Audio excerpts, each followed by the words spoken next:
I transmigrated into a sweet pampering novel as the mafia heir. The female lead is Willow, the adopted daughter whom I had humiliated countless times. A cold-blooded, fierce mafia rose. The illegitimate son male lead stood right in front of me, righteously declaring, "Scumbag, I won't let you hurt her again."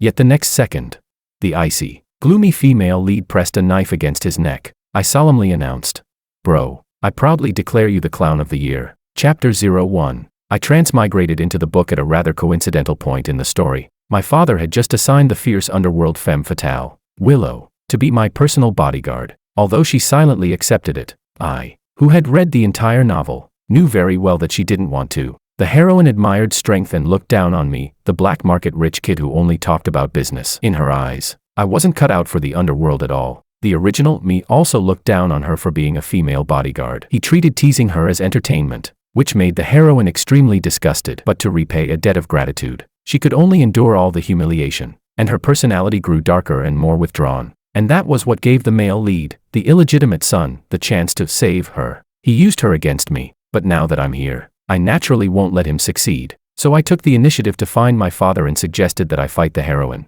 Whoever knocked the other to the ground would win, and the winner would decide everything. In the arena, I stared expressionlessly at the cold-faced girl across from me and said loudly, "Use your full strength. I won't go easy on you just because you're a woman." She narrowed her eyes slightly and wordlessly took a ready-to-strike stance. "Begin." With that command, the match officially started. At first, she was full of contempt, but when all her attacks were effortlessly neutralized by me, she finally got serious. After I had played with her long enough, I shifted my weight, and my fist struck straight into her lower abdomen. The girl cried out from the pain, stumbled back a few steps, and fell to the ground. She looked at me in shock, biting her lip. "Why you?" I raised an eyebrow, my voice cold. "Willow, you lost." Chapter 02. From that moment on, I became Willow's boss. After that, quite a few people challenged me from time to time, but all of them were ultimately defeated. After all, in my previous life, I was a top-tier Sonda champion. The results didn't surprise me, but when Willow learned that I once got injured during a match, she couldn't help asking me,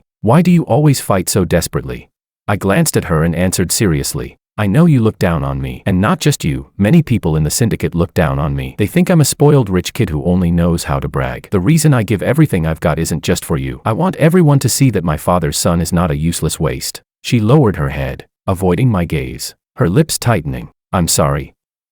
I misjudged you before," but I waved my hand. "What I need isn't an apology. I need loyalty." Willow froze for a moment. I met her eyes and said earnestly, "Willow, there's only one thing you need to remember. As long as you're loyal to me, I will never fail you." As soon as I finished speaking, Willow lifted her gaze, not hesitating for even a second. Word by word, she answered, "Since I'm your person now, I'll follow you for the rest of my life." I looked at her and curled my lips into a faint smile. Conquering a woman takes only a few steps. First, subdue her with strength, then move her with attitude. Who cares about my father? It's not like I take him that seriously. I'm just curious about one thing. Now that I've seized the advantage, what will the male lead do?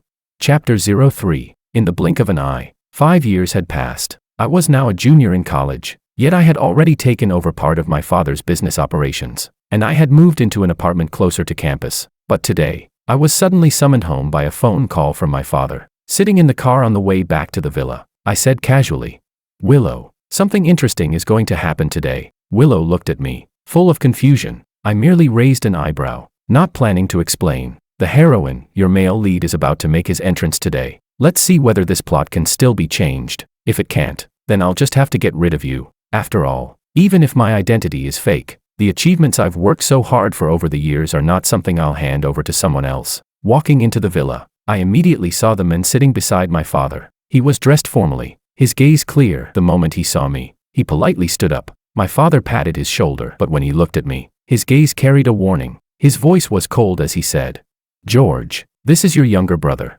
Ersan. From now on, take good care of him." I frowned. Ersan, a name clearly meant for inheritance. So my father really valued him. I smiled indifferently, walked up to Ersan, and the next second, I raised my fist and punched him squarely in the face. Everyone's expression changed. My father immediately stepped in front of Ersan, furious as he roared, "George, what do you think you're doing?" Ersan's face twisted from the impact. He held his nose, blood flowing uncontrollably, making him look utterly miserable. But even like that, he still stopped my father, insisting he was fine. If I didn't already know about the ruthless ambitions he hid so well, I might have been fooled too. I lifted my head and stared at my father, expressionless, my voice cold. Dad, it's one thing to hide an illegitimate mutt outside, but bringing him home, isn't that a little too insulting to me? My father was livid. He slammed the table hard. George, are you rebelling? How dare you talk to me like that? Willow stood beside me, unafraid as she faced her adoptive father. Seeing this, my father's face darkened even further. I chuckled and waved my hand, and only then did Willow carefully retreat behind me. I continued. Besides, since you've brought the bastard home, how could you leave the boy's mother outside? As I spoke, I slowly approached Uncle Castillo, the gang's elder and my father's right-hand man. I slapped a thick stack of photos onto a woman's face and said with a smile, Anton, you've been having an affair with my father for so many years, and your child is already as old as I am. Tell me, does Uncle Castillo know about this? Chapter 04. The photos scattered all over the floor, various intimate poses between a man and a woman, leaving everyone stunned. Aunt Han's face turned deathly pale. She stumbled backward repeatedly and, with one misstep, fell directly onto the ground. But the next second, Uncle Castillo grabbed her by the hair and slapped her 3 times in a row. Her face swelled instantly, yet she was still trying to defend herself. These are fake, they're not real. But when Ersan saw her getting hit, he panicked and blurted out instinctively, Mom.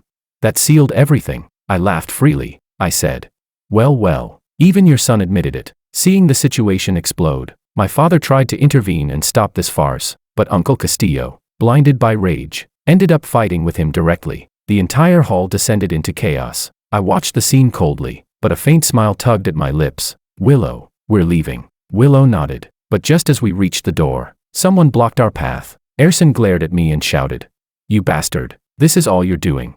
Then he turned to Willow. His eyes were full of sincerity and desperation. He grabbed Willow's wrist and said, Willow, I won't let this scumbag hurt you again. I'm here to save you.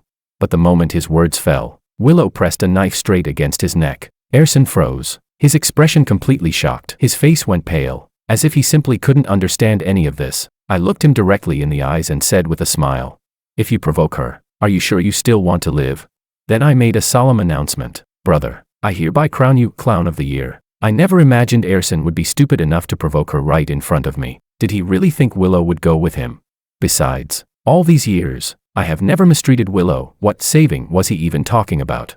Unless he was still living inside the original storyline. Thinking of that, a hint of wicked amusement flashed across my eyes. This game just got a lot more interesting. Chapter 05. In the end, the matter fizzled out. I didn't know what my father promised Uncle Castillo, but Uncle Castillo actually swallowed his anger and tolerated this affair. My father even went all out and hosted a grand banquet to announce Ersan's identity. As for Aunt Han, my father certainly wasn't stupid enough to bring her home. He might like Aunt Han, but the thing he loved most was still his reputation. He would never let the world know he was the kind of scumbag who had been having an affair with a subordinate's wife for years. And since Uncle Castillo only forgave my father because of interest, the only person he could vent his anger on was Aunt Han. In the banquet hall, Willow sat beside me and placed several photos on the coffee table. She said, Mr. Wong sent her abroad. In the photos, Aunt Han was reluctantly saying goodbye to my father. She was wrapped tightly from head to toe, but the terrifying bruises on her skin were still visible. She even needed someone to support her while she walked. I sighed. Looks like Uncle Castillo didn't hold back at all.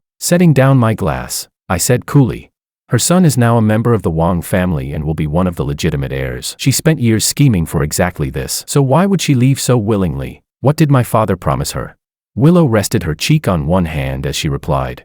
Mr. Wong promised her that he would bring her back in a few years, but privately. He ordered that she must never be allowed to return to the country again. She casually picked up my glass, took a sip, then pretended to realize it wasn't hers and gently placed it back down. I looked at her, and she blinked innocently at me, her expression pure. But the lipstick mark on the rim of the glass, along with the faint blush on her cheeks, was far too obvious. I smiled slightly. Just then, a hearty voice sounded behind us. Brother, Willow, what are you two talking about? You look so happy. I turned around and saw my father and Ersan, both dressed in luxurious formal attire. Ersan's eyes were glued to Willow, burning with desire. Having something of mine be coveted by someone else displeased me, though I still smiled on the surface and said, We were talking about Aunt Han. Seeing his face stiffen, I let my gaze drift between him and my father. With a tone of regret, I said, Ersan, do you know Aunt Han has been sent away, and she'll never come back? Ersan forced a smile, speaking with practiced humility. That was father's decision. I didn't know. I raised an eyebrow and exchanged a glance with Willow. Looks like Erson did know his mother would never be allowed to return. So their so-called mother-son bond was shallow to the extreme. Erson's gaze returned to Willow, and he spoke earnestly. Dad, I just returned home and haven't established myself yet. I'm short on people. How about letting my sister follow me? The smile instantly vanished from my face. My expression darkened in a heartbeat. Chapter 06. My father was probably trying to cultivate Erson, or maybe he'd long wanted to weaken my influence, so he readily ordered. Then from now on, let Willow follow you. Erson was overjoyed. Really? That's wonderful. As he spoke, he stepped forward to take Willow away, but I raised my hand and blocked him, my voice icy. I don't agree. My father froze. What? I stared at him coldly, my voice turning even harder as I enunciated each word. Willow belongs to me. I need her to protect me. My father frowned and cursed angrily. Bullshit. Protect you? Who in the entire syndicate can even challenge you? At this point it's unclear whether she's your bodyguard or you're hers. I replied. I like it this way. It's none of your business. My father was speechless. I added. This is not up for discussion. I refused to yield even an inch. Someone I had trained for years was not going to become someone else's tool. Besides, after all these years, Willow was essentially my right hand. Losing her wouldn't kill me, but it would definitely cripple me, and I don't tolerate that, especially not giving her to Erson. And beyond all that, if I handed Willow over this time, the outside world would think I was spineless. Wouldn't that mean anyone could step on my dignity? I had zero interest in that. Seeing my father's furious, darkening expression, Erson hurried to persuade me. Brother, I know you can't accept me, but this family is run by father. How can you be so unreasonable? Besides, his gaze fell on Willow, and he continued. Even if you look down on Willow, she's still a person, not an object. We should respect her own wishes. Look down on Willow. I glanced at Willow, who had her eyes lowered, and suddenly laughed. Fine. Erson hadn't expected me to relent. He shot me a look, then eagerly stepped in front of Willow. His voice was devout and gentle. Willow, would you be willing to follow me? I promise I'll never let anyone hurt you. His eyes were full of tenderness, as if she were a priceless treasure. Unfortunately for him, Willow took a step back in disgust and said, I only want to follow George. Erson clearly hadn't expected Willow to reject him. His expression froze instantly. My father, seeing this, glared angrily. Willow, how dare you defy my order? Don't forget who saved you. But Willow didn't hesitate. Word by word, she repeated, I will only follow George. My father exploded, slamming a wine glass onto the floor. Willow.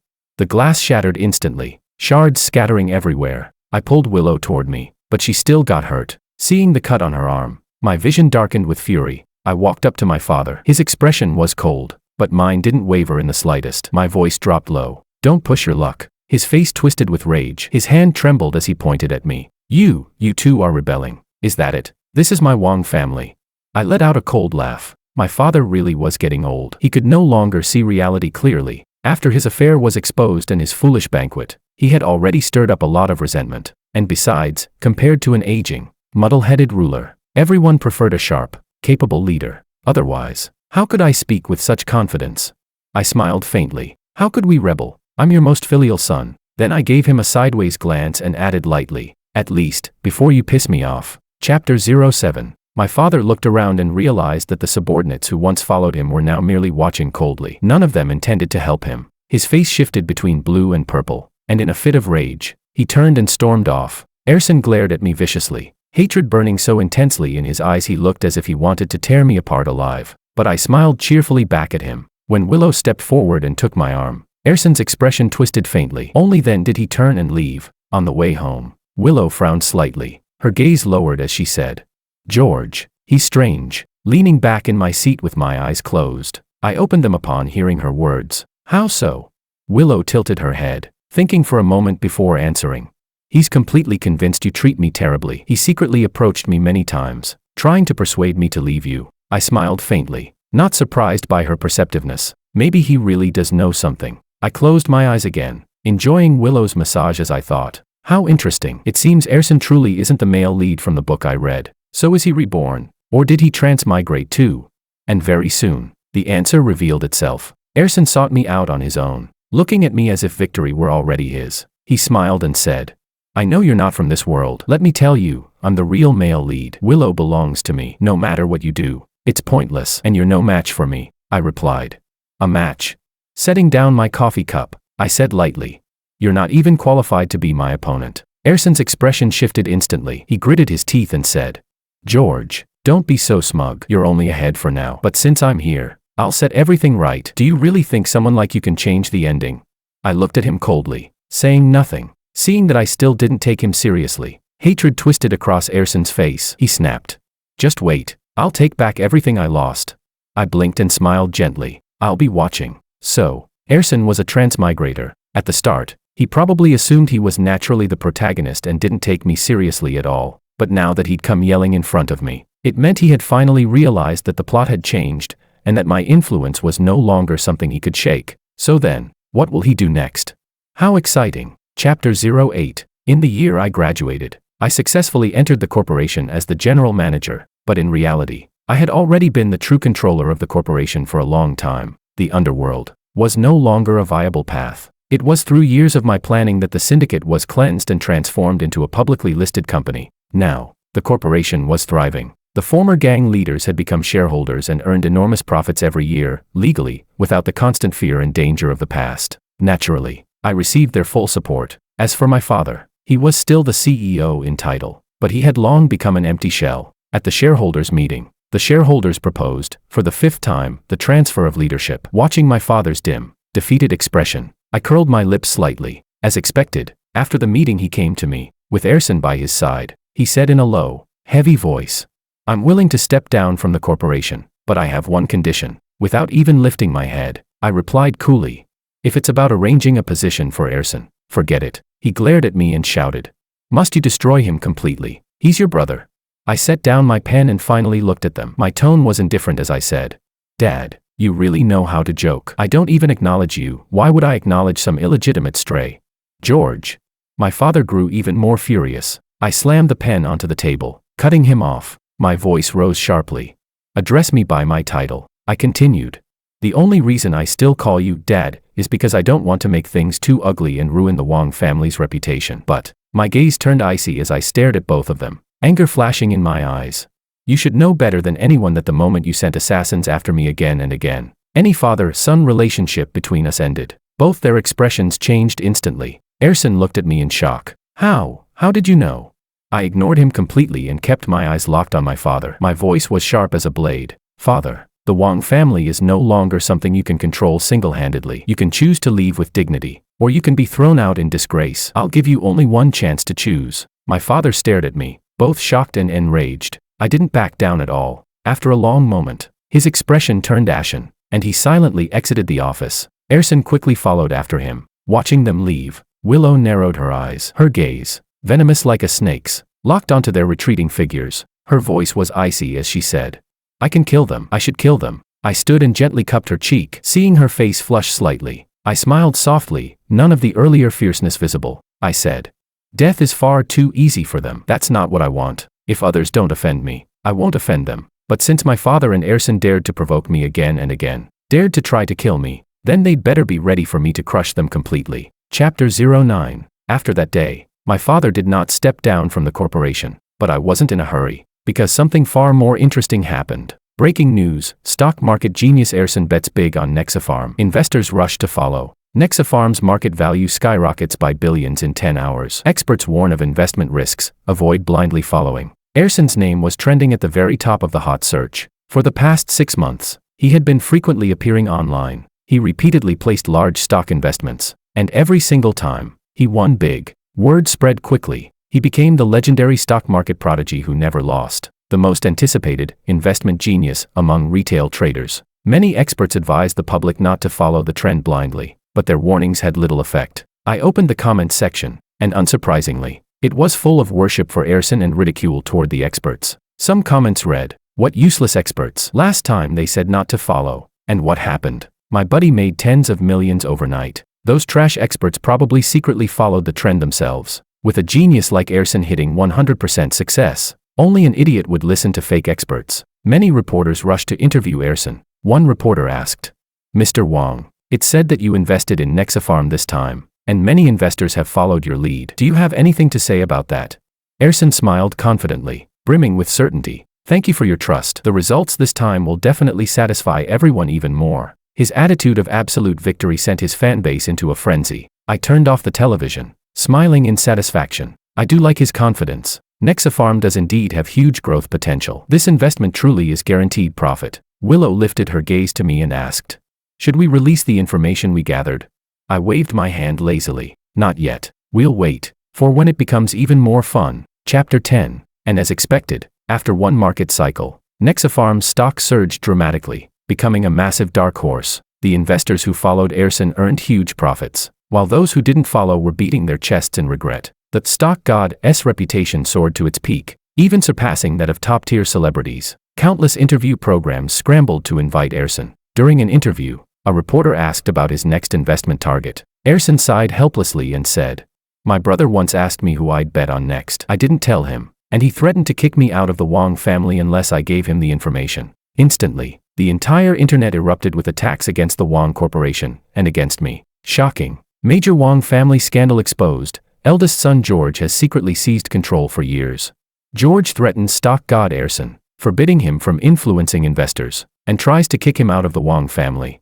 I didn't tell the PR department to suppress anything. Instead, I watched the rumors spread. I even actively agreed to a reporter interview. The reporter asked, "Mr. Wang, do you have anything to say about the online accusations? Did you threaten the stock god Ersin to stop sharing his investment insights?" I nodded. "Yes, I did." She continued, "Were you trying to monopolize the profits for yourself?" "Monopolize?" I shot her a sideways glance and let out a cold, disdainful laugh. What a joke. Since when has the Wang family ever cared about such pocket change? The reporter froze, her face flushing with embarrassment. After all, the Wang Corporation was a listed company. Why would it care about a few million? I looked around the room, my expression serious. The stock market is unstable. Investments require caution. When investors rush into a single stock in a frenzy, it disrupts market balance, and in severe cases, it can even cause the market to crash. Do any of you want another economic bubble? The financial reporters looked at one another, unable to respond. I continued. In my view, blindly following trends is foolish. Believing anyone can guarantee profits and letting that belief drive herd behavior is even more foolish. As his older brother, and as a member of the market, I simply issued a warning. Take it or leave it. With that, I prepared to leave, but an entertainment reporter blocked my path, anxiously asking, "What about the rumor that you've stripped him of power? Why is there no position for Ersin in the corporation? Isn't it because you maliciously expelled him?" I turned back, faced the camera, and said with a contemptuous smirk, "An illegitimate child, how could he possibly enter the corporation?" A single sentence directly exposed Ersin's true identity. It instantly enraged one of Ersin's crazed fans in the crowd. Wielding a knife, the fan charged at me, screaming, "Don't you dare slander our stock god brother. Die." The next second, the person was slapped to the ground by Willow. Bodyguards swarmed forward, pinning the attacker to the floor. I didn't spare them a single glance. I simply left with Willow at my side. Chapter 11. After that interview, Ersin's identity as an illegitimate child could no longer be hidden. The internet was filled with discussions, and right at this time, Ersin placed another bet, still on Nexapharm. Naturally, countless investors rushed in once again. Meanwhile, I ordered, "Willow, have the corporation release a statement cutting ties with him." Yes. When I looked up, I unintentionally spotted the bruise on Willow's cheek. I frowned. "You're injured. Who did this?" Willow instinctively turned her head away. "It's fine, just a minor injury." I took out the medical kit. "Come here." She shook her head, embarrassed. "Really? It's nothing." I pinched the bridge of my nose, my voice low and stern. "I'll say this one last time. Come here." Only then did Willow obediently sit beside me. As I applied ointment, I asked, "Someone came to the company looking for trouble?" She nodded, looking a bit aggrieved. "Yes. Ever since the last attack, I had strengthened the security around the company, but crazed fans still occasionally showed up. Still, with your skills, how did you get hurt? Besides me, who could even land a hit on her?" Willow lowered her head and whispered, I got distracted." "Distracted?" I asked, puzzled. She lifted her gaze to mine and said clearly, word by word, "Because I was thinking about you." Willow looked at me from such a close distance, her face slightly flushed, yet she didn't avoid me this time. I instantly understood. A faint smile curved my lips as I held the back of her head and kissed her, holding Willow's trembling body in my arms. I repeated once more, "Willow, remember, never betray me, otherwise, I will kill you." Willow wrapped her arms around me tightly, her voice sincere. "I will never betray you, Master." I didn't answer, but the smile on my lips rose high. My heart finally settled. For a moment, I allowed myself to sink into this tenderness. Only after a while did I speak softly. "In 3 days, Release the information. I was running out of patience. This game was about to begin. Chapter 12. Rumors broke out that the heiress of Nexapharm had an ambiguous relationship with Ersin. Many people began to suspect that the reason Ersin kept betting on Nexapharm was because of romance. But even faster than the rumors came the news that Ersin was going to propose to Maria, the Lin family's heiress. On the day of the proposal, I was invited to attend. I watched the extravagant proposal banquet with my own eyes, and I calmly observed Ersin basking in his triumph. After he stepped down from the stage, Ersin wrapped an arm around the Lin heiress, stood in front of me, and said with a smug smile, "George, even without Willow, I've already beaten you." The Lin family was a rising star in the financial world, soaring rapidly. Marrying the Lin heiress was naturally something to boast about, but to me, Willow never needed to be compared to anyone. I smiled slightly. "Congratulations." Seeing my calm expression, Ersin glanced at Willow with unwilling eyes. He said, "Willow, you'll regret this one day." But Willow didn't even spare him a glance. Ersin gripped his wine glass so tightly it looked like it might shatter. Throughout the entire banquet, he busied himself trying to network with various CEOs and business tycoons. As if he intended to climb straight to the top in a single leap, he didn't notice the person standing in the shadows of the banquet hall, eyes full of hatred, staring daggers at him. I glanced at Willow. She understood instantly and walked toward that person. Chapter 13. After Ersin and Maria became engaged, Ersin frequently appeared with Maria on various shows, flaunting their love. But during one live broadcast, a man suddenly barged into the studio with a group of people. Everyone on set was startled, and the security guards rushed forward, but they were quickly subdued by the intruders behind him. The entire studio fell into shock. The man scanned the room, locked his furious gaze on Ersin and Maria, and stormed straight toward them. The moment he opened his mouth, he exploded. "You bastard! Daring to steal my woman, today I'm crippling you. And you filthy liar. If I hadn't checked the cameras, I wouldn't have known you were wearing the wedding dress I bought you while lying on our marital bed with him. You scumbag couple, you still dare to flaunt your love." Ersin and Maria's faces went stiff immediately. They tried to explain, but the men wouldn't hear a word. With a single command, his people grabbed both of them and delivered a merciless beating. The studio descended into total chaos, and this entire scene was being broadcast live, watched by millions in real time. It triggered a massive wave of discussion online. Watching the broadcast of the two scumbags fleeing in humiliation, I couldn't stop laughing. I commented, "These people really are something else." The man causing the scene was Maria's former fiancé, Martin. They had already arranged their wedding, but after Martin's family ran into sudden misfortune, she abandoned him and cheated with Ersin. Cheating wasn't enough because of Ersin's preferences. She even avoided breaking off the engagement until she was clearly pregnant, only then canceling the wedding. I despise people like that, so I lent Martin a hand, gave him some manpower, and clearly, he didn't disappoint me. That night, Ersin called me. His voice was sharp and hysterical as he yelled, it was you who set this up, wasn't it?" I replied calmly, "I set it up." I let out a cold laugh. "Have some shame. You two messed around on your own. What does it have to do with me?" On the other end, Ersin roared, "George, I'm going to kill you." But instead of getting angry, I chuckled. My voice was cold as I said, "Ersin, you'd better hold on. Otherwise, without the main character, how is this show supposed to go on?" Chapter 14. Ersin's past scandals spread across the entire internet in an instant. His reputation became notorious overnight. In order to clear his name, Ersin began placing investment bets even more frequently, hoping to use this method to regain the public's trust. At this point, all he could rely on was his knowledge of the future, gambling his entire future on it. I leisurely flipped through the documents in my hands. Unfortunately for him, this time he's bound to be disappointed. Chapter 15. Nexapharm was exposed for conducting human experimentation, atrocious, inhumane practices. Worse, they had cut corners on emergency medications, causing patients who bought them to suffer and die. Even their signature medical equipment was revealed to be cheaply made and dangerously low in quality. Once the news broke, Nexapharm's stock plummeted instantly. Countless investors saw their entire fortunes turn into bubbles. Then the news directly criticized Ersin for encouraging investors to follow his bets. Suspecting him of betraying national interests, he was detained for investigation. Although nothing incriminating was found in the end, his reputation was completely ruined. He became a public enemy, especially to the investors who had blindly followed him. They wanted nothing more than to tear him apart alive. I originally thought Ersin would be hiding at home, too afraid to show his face, but unexpectedly, he came to me on his own. His face was deathly pale, his eyes bloodshot, and he looked as though he had aged more than 10 years. "George, this was your plan too," I answered honestly. "Yes, it took quite some effort." Hatred flickered in his eyes. mixed with something complicated. Finally, he dropped to his knees before me. Brother, why are you targeting me every step of the way? I already left the Wang Corporation. I'm not trying to fight you for anything anymore, I asked. Is that so?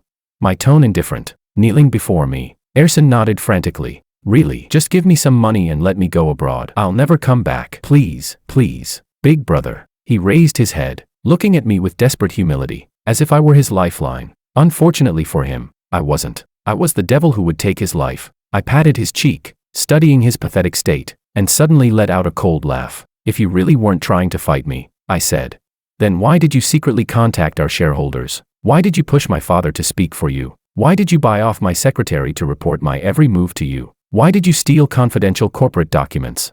His face turned even paler than paper. He trembled violently, whispering, How did you know? When did you find out? I kicked him to the floor. I knew from the very beginning, you idiot. I glared down at him from above. Do you think I kicked my father out of power because of luck? It was ability. I leaned over him, voice cold enough to freeze blood, speaking each word clearly, the ability to generate greater profits. Chapter 16. Ersin seemed completely stunned by the flood of information, his eyes blank and unfocused. I let out a cold laugh and mocked him. This is the business world, not a child's game, and certainly not some entertainment show. People don't care about rumors. What they care about is profit, and I can give them that. Tell me, why would they betray me and choose a useless man who can't even enter the corporation? He glared at me, his expression twisted, finally voicing the confusion that had been eating him alive. Then why did they agree? I smiled. Clown, they were playing with you. Of course. My smile deepened as I added carelessly. Otherwise, wouldn't life be unbearably boring? His eyes turned bloodshot. He lunged at me like a madman, screaming, Impossible, impossible. I'm the protagonist. How could I lose? But before he even touched me, my fist slammed into his abdomen. He screamed, collapsing onto the ground, curling up in pain. I stared at his pathetic state with cold eyes and chuckled lightly. There is no such thing as a born protagonist. In this world, only the winner becomes king. I ordered people to throw him out the door, even from far away. His agonized cries could still be heard, but no one cared. His fiancée had already abandoned him after the Lin family collapsed. My father had long given up on him as well. He had lost all value. Chapter 17. I watched Willow walk toward me from afar, and I stepped forward to pull her into my arms. I said, Willow, it's all over. When I first arrived in this world, I was alone. If I didn't change the script, I would inevitably follow the original plot, fall into ruin, become a bloody corpse, a disposable stepping stone for the so-called male lead. So I had no choice but to plan every step, to seize greater power. And Willow, as the heroine, had originally been nothing more than a tool for me to use. But after years together, that initial calculation slowly became genuine emotion. I didn't know what the future would be, but I had never lied to her. If she ever betrayed me, I truly would eliminate her. Willow dove into my arms, hugging me tightly. She shook her head and said, It's not over. Between us, there's more to come. I lowered my head and kissed her. I said, Yes, our life together. There are no predetermined protagonists, no matter the world. Only the victor becomes king. That is the rule.